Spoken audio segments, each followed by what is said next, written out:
Channel. ಎಲ್ಲರೂ ಹೇಗಿದ್ದೀರಾ? ಎಲ್ಲರೂ ಚೆನ್ನಾಗಿದ್ದೀರಾ ಅನ್ಕೊತಾ ಇದ್ದೀನಿ. ಸೊ ನಾನು ತುಂಬ ಚೆನ್ನಾಗಿದ್ದೀನಿ. ಸೊ ಇವತ್ತು 11:30 ಆಗಿದೆ. ಇವಾಗ ವ್ಲಾಗ್ ಸ್ಟಾರ್ಟ್ ಮಾಡ್ತಾ ಇದ್ದೀನಿ.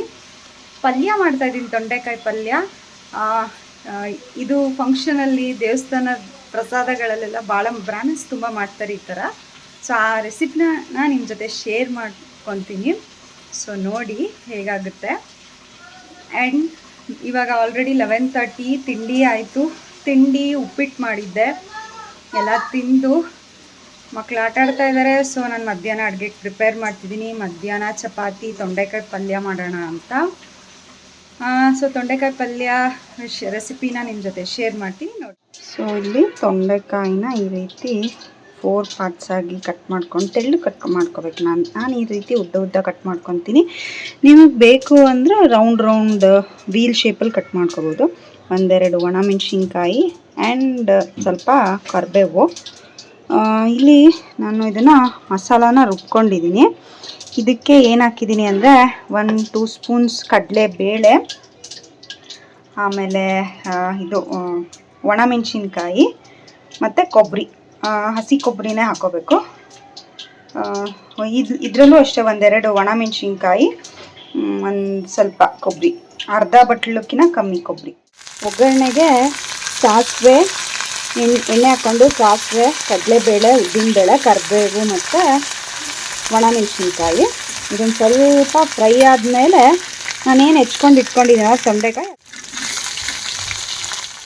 1/4 ಸ್ಪೂನು ಅಚ್ಚಿನ ಪುಡಿ, ಎಷ್ಟು ಬೇಕೋ ಅಷ್ಟು ಉಪ್ಪು.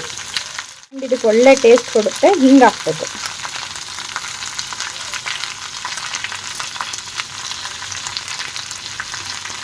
ಒಗ್ಗರಣೆಲ್ಲೇ ಹಾಕೋಬೇಕು ಹಿಂಗು. ನಾನು ಮರ್ತ್ಬಿಟ್ಟೆ ಅಂತ ಇವಾಗ ಹಾಕ್ಕೊಂತೀನಿ. ಈ ಥರ ಸ್ವಲ್ಪ ಫ್ರೈ ಆಗಬೇಕು. ಬೆಲ್ಲನೂ ಹಾಕ್ಕೊಂಡಿದ್ದೀನಿ ನಾನು. ಸ್ವಲ್ಪ ಒಂಚೂರು ಫ್ರೈ ಆದಮೇಲೆ ಮಸಾಲಾನ ಆ್ಯಡ್ ಮಾಡ್ಕೊಳ್ಳೋಣ. ಮಸಾಲ ಅದೇ ನಾನು ರುಬ್ಬಿಟ್ಕೊಂಡಿದ್ನಲ್ಲ, ಈ ಮಸಾಲಾನ ಆ್ಯಡ್ ಮಾಡ್ಕೊಳ್ಳೋಣ. ಇದು ನಿಮಗೆ ಉದ್ರ ಬರೀ ಅನ್ನಕ್ಕೆ ನೆಂಚ್ಕೊಳಕ್ಕೆ ಉದ್ರ ಬೇಕು ಅಂದ್ರೆ ಆ ಥರನೂ ಮಾಡ್ಕೋಬೋದು. ಇಲ್ಲ ಸ್ವಲ್ಪ ಗ್ರೇವಿ ಬೇಕು ಅಂದರೆ ನೀರು ಹಾಕ್ಕೊಂಡ್ಬಿಟ್ಟು ಆ ಥರನೂ ಮಾಡ್ಕೋಬೋದು. ಚೆನ್ನಾಗಿರುತ್ತೆ ಈ ಪಲ್ಯ. ಈ ಥರ ತೊಂಡೆಕಾಯಿ ಪಲ್ಯ ಮಾಡ್ಕೊಂಡು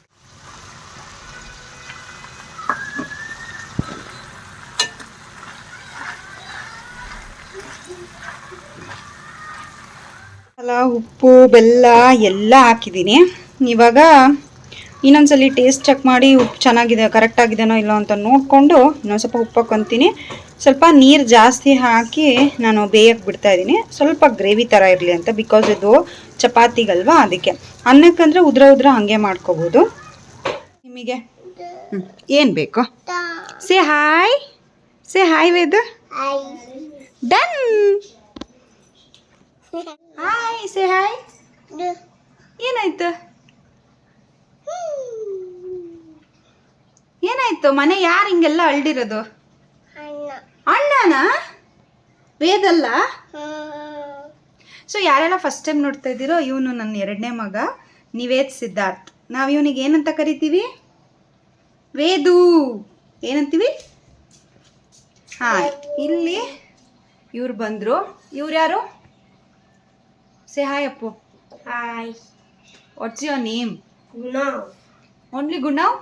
ಮೈ ನೇಮ್ ಇಸ್ ಗುಣವ್ ಸಿದ್ಧಾರ್ಥ್. ಇವನು ನನ್ನ ದೊಡ್ಡ ಮಗ ಗುಣವ್ ಸಿದ್ಧಾರ್ಥ್. ಈ ಸಲ ಗ್ರೇಡ್ 2 ಅಲ್ಲಿ ಓದ್ತಿದ್ದಾನೆ. ಇವನು ಗ್ರೇಡ್ ಹೋಮಲ್ಲಿ ಓದ್ತಿದ್ದಾನೆ. ಇವನು ಅಲ್ವಾ ವೇದು? ಸ್ಕೂಲ್ಗೆ ಹೋಗ್ತೀರಿ ನೀವು?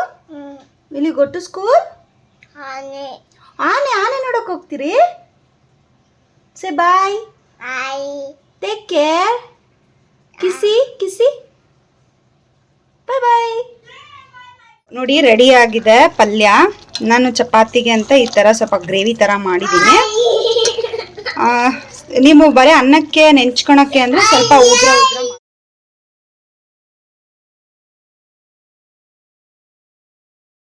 So next day vlog continue ಮಾಡ್ತಾ ಇದ್ದೀನಿ.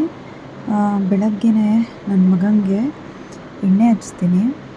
ನಾನು ಆಲ್ಮಂಡ್ ಆಯಿಲು, ಆಮೇಲೆ ಹಳ್ಳೆಣ್ಣೆ, ಕೊಬ್ಬರಿ ಎಣ್ಣೆ ಇದಿಷ್ಟನ್ನು ಮಿಕ್ಸ್ ಮಾಡಿ ಸ್ವಲ್ಪ ಬಿಸಿ ಮಾಡಿ ಹಚ್ತೀನಿ. 1 ಇಯರ್ ತನಕ ನಾನು ಡೈಲಿ ಹಚ್ತಾ ಇದ್ದೆ. ಇವಾಗ ವಾರದಲ್ಲಿ 2 ಸಲ ಅಥವಾ 1 ಸಲ ಅಷ್ಟೇ ಹಚ್ತೀನಿ. ಬಿಕಾಸ್ ಅವನು ಅಷ್ಟೊಂದು ಇಷ್ಟಪಡಲ್ಲ, ಅಳ್ತಾನ. ಸೊ ಆದರೂ ಬಿಡಲ್ಲ, ನಾನು ಹಚ್ತೀನಿ. ಈ ಥರ ಮಸಾಜ್ ಮಾಡೋದ್ರಿಂದ ಮಕ್ಕಳಿಗೆ ಒಂಥರ ಬಾಡಿ ಪೇಯ್ನು ಅದೆಲ್ಲ ಇದ್ರೆ ರಿಲೀಫ್ ಸಿಗುತ್ತೆ. ಮಸಲ್ಸಿಗೂ ತುಂಬ ಒಳ್ಳೆಯದು. ಸೊ ನಾನು ಮಾಡೇ ಮಾಡ್ತೀನಿ ಇದನ್ನು. ನನ್ನ ದೊಡ್ಡ ಮಗನಿಗೂ ಅಷ್ಟೇ ಆಲ್ಮೋಸ್ಟ್ 2 ಇಯರ್ಸ್ ತನಕನೂ ನಾನು ಡೈಲಿ ಮಾಡ್ತಾಯಿದ್ದೆ. ಇವಾಗ ಅವನಿಗೂ ಅಷ್ಟೇ ನಾನು ವಾರದಲ್ಲಿ 1 ದಿನ ಫುಲ್ಲು ಮೈಗೆ ಎಣ್ಣೆ ಹಚ್ಚಿ, ತಲೆಗೆಲ್ಲ ಎಣ್ಣೆ ಹಚ್ಚಿ, ನೆತ್ತಿಗೆ ಎಣ್ಣೆ ಹಾಕಿ ನಾನು ಸ್ನಾನ ಮಾಡಿಸ್ತೀನಿ. ಇದು ನಮ್ಮ ಟ್ರೆಡಿಷನ್ನು. ನಮ್ಮ ಅಜ್ಜಿ ಮುತ್ತಜ್ಜಿಯವರೆಲ್ಲ ನಮಗೆ ಮಾಡಿಸ್ತಾಯಿದ್ರು. ಸೊ ನಾನು ಅದನ್ನು ಕಂಟಿನ್ಯೂ ಮಾಡ್ತಾಯಿದ್ದೀನಿ. ಇವಾಗ ಯಾರೋ ಹೇಳ್ತಾರೆ ಮಸಾಜ್ ಮಾಡಬಾರ್ದು ಹಾಗೆ ಹೀಗೆ ಅಂತ. ಸೊ ನಾನಂತೂ ಇದನ್ನು ಮಾಡ್ತೀನಿ. ಸೊ ಸ್ನಾನ ಎಲ್ಲ ಮಾಡಿಕೊಂಡು ನಾವು ನಮ್ಮ ಅತ್ತೆ ಮೆಟ್ರೋಗೆ ಹೋಗಿಲ್ಲ, ನೋಡಿಲ್ಲ ನಾನು ಅಂದರು. ಸೊ ಕರ್ಕೊಂಡು ಹೋದ್ವಿ. ಈವನ್ ನನ್ನ ಸಣ್ಣ ಮಗನಿಗೂ ಮೆಟ್ರೋದಲ್ಲಿ ಕರ್ಕೊಂಡು ಹೋಗಿರಲಿಲ್ಲ ಇವತ್ತು. ಸೊ ಅವನಿಗೂ ಫಸ್ಟ್ ಎಕ್ಸ್ಪೀರಿಯನ್ಸು. ಎಲ್ಲ ಹೋದ್ವಿ ಮೆಟ್ರೋಗೆ.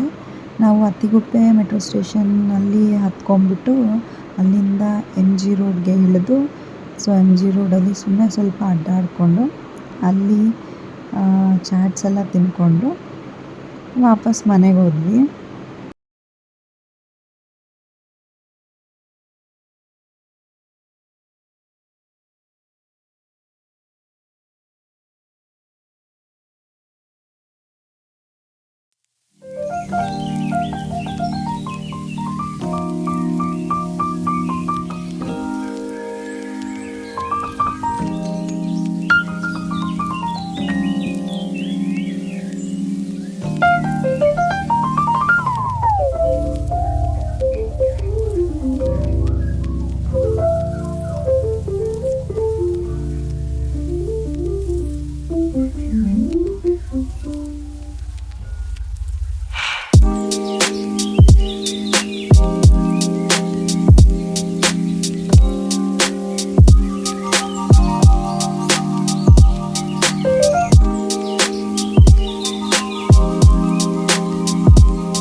ಸೊ ಇದಾಗಿತ್ತು ನನ್ನ 1 ಡೇ ವ್ಲಾಗ್. ನೀವು ಇದನ್ನು ಎಂಜಾಯ್ ಮಾಡಿದ್ರೆ ರೆಸಿಪಿ ಹೇಗೆ ಅನಿಸ್ತು ಅಂತ ಕಮೆಂಟಲ್ಲಿ ತಿಳಿಸಿ. Thanks for watching. Take care. Bye bye.